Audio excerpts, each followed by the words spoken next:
Well, one of the questions that we get on a regular basis, I'll be honest, emails that I receive and phone calls, people are constantly wondering what to do if they don't have a good church where they are. Many times they're calling to ask if we know of a good church where they are, or they're asking the question, what do? I don't know about any good churches. And basically, I think you have 5 options, at least the way I've thought through this thing. The first thing is you can do nothing. And if you're in a situation where you don't believe you have a good church, if you do nothing and you're not in a church at all, that seems to be contrary to Hebrews 10:24 that says that we shouldn't forsake to meet together. So that's not a good option. If you actually do have a church, you just don't think it's a very good one, and you're trying to find a better one, and you don't do anything, then you basically are staying right where you are, and you have to give consideration to this. Why is the church you're in bad? Is it because there's sin allowed there? Is it because there's bad doctrine allowed there? And doing nothing about that, the Lord addresses those churches in Revelation chapter 2 and chapter 3 that allowed either bad practice or sin in the church, and He blamed the whole church. So doing nothing there doesn't seem like a good option either. So you can do that, but it doesn't seem that that's where you want to be. You don't want to stay there. So what would the second choice be? Well, the second thing that you can do is try to find a good church where you are. And maybe you say, well, I've already looked. Just because you've already looked doesn't mean there isn't one there. I think a couple things to keep in mind is this. One, you're not likely going to find John Piper preaching right down the street. And so it's really important, especially in light of all the preachers that are on the internet right now, that you're not setting the standard too high. You're looking for a truly biblical church, not necessarily for John Piper or John MacArthur. So you don't want to set the standard too high. The other thing I would say is this: pray. Really ask the Lord to show you where a church like this might be. If there's one there, the Lord knows it's there. And the Lord certainly wants His people functioning together in healthy churches. And so ask the Lord. Don't overlook this. Don't count this as a minor matter. In fact, a season of prayer and fasting might be very healthy in seeking the Lord for this. It's a very important part of your life. Seek the Lord. The other thing that I would say in trying to find a good church is use the tools that are out there. Like I'll Be Honest. I'll Be Honest has recommended church list.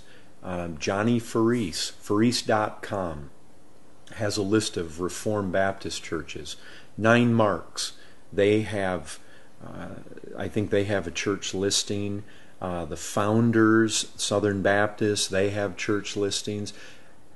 You can call. If there's a preacher that you really like, you admire, you find profitable, call them. Call their church. You like John Piper? Call his church. Find out if they know of somebody, or somebody on their staff knows of somebody where you live. Use the resources that are out there. And the other thing is, it's really important, if you're going to look for a good church, that you know what a good church is. And what are you looking for if you're looking for a good church? The kind of things you'd want to be looking for is this: do they have a high view of the Bible? Really important. A high view of Christ. Do they practice church discipline? Are they evangelistic? It's really important. Do they pray? I mean, those are just some of the basic things that you really want to look for in a good church. So we have the first one. You can do nothing. You can look for a good church right where you are. Another thing that you might think about is you could start a church where you are. Now that one's intimidating to most people, because most people have the idea that, well, to have a church we have to have a pastor, and I'm not a pastor. Well, a lot of churches were started in the New Testament, in the book of Acts, without elders and deacons. That's how churches start many times. You could go into Acts 16. You could look at the church at Philippi. You had a few people converted. They began to meet together. Jesus says in Matthew 18, he speaks about 2 or 3 gathered together in his name. The truth is, you don't need buildings. You don't need pastors. You need your Bible and some God-fearing people, and you can begin to open up that word. You can sing together. You can pray together. You can start on a very small basis at first. And as far as starting a church, that's something that we really are very interested in. And if there's anybody out there that would like to start a church, it just seems really intimidating, please email us, give us a call.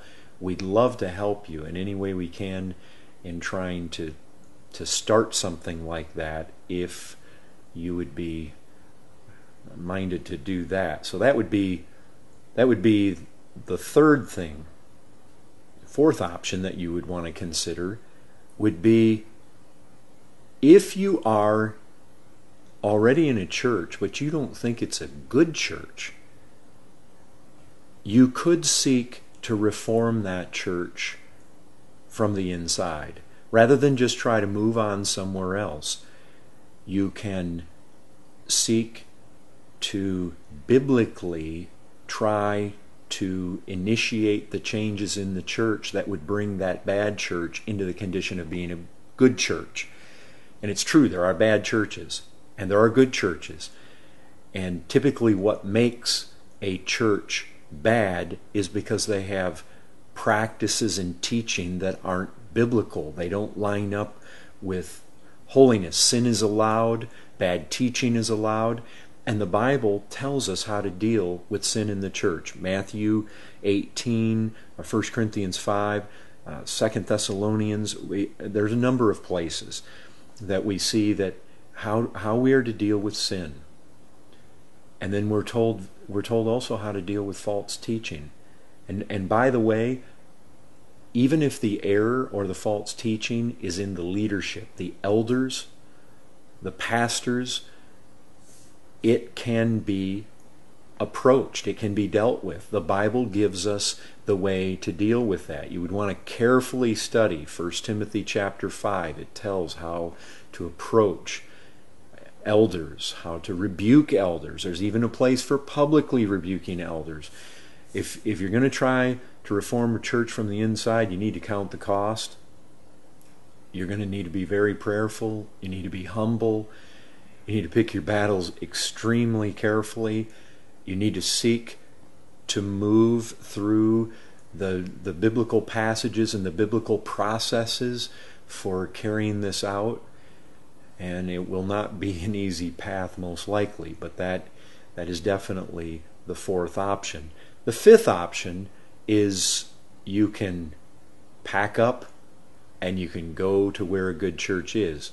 And again, just like seeking a good church where you are, if you pack up and move to where there is a good church, likewise, you need to know what a good church is. And so, just like I mentioned before, some of the characteristics of a good church, you definitely want to make sure those things are in place. And by the way, just because you like the preaching or the teaching of a certain church on the internet does not automatically mean that that is a good church, and that if you move there, you're going to find it everything you think that it is simply by their teaching on the internet.